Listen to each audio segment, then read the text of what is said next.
Well, do you know what Peter Quill missed out on? What? He missed out on Indiana Jones and the Last Crusade. Oh, man. Yeah, 1989. He didn't make it. So he's living in a world where he never had that sweet end to the first Indiana Jones trilogy. Oh, and I love Last Crusade. Actually, that might be my favorite of the three, just because I watched it when I was older. I think I saw it when I was a little kid, Raiders would have definitely been my number one.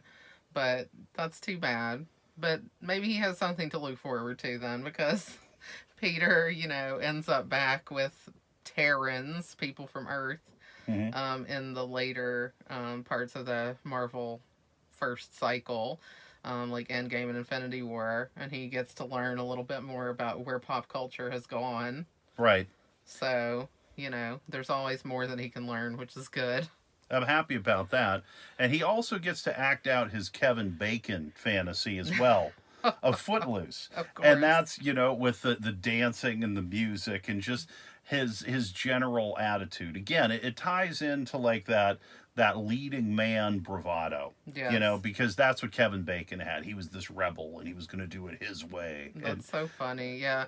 And, he just wants to like listen to music and dance, and it's like that's so important. And that's great. I actually also watched Footloose, as we know. That was one of my first, or that was the first movie I remember seeing in the theater. So it's, all about the dancing and the music, and I love that. Footloose is one of my favorites. That's definitely going to show up here. It has to, for both of us. Yeah, it's just a great movie. Yeah, Peter Quill would love our podcast. He would be so happy. He's like, all right, guys, you're talking about the real stuff here. The real stuff. It's good. We would definitely have him as a guest, and then he would just take over.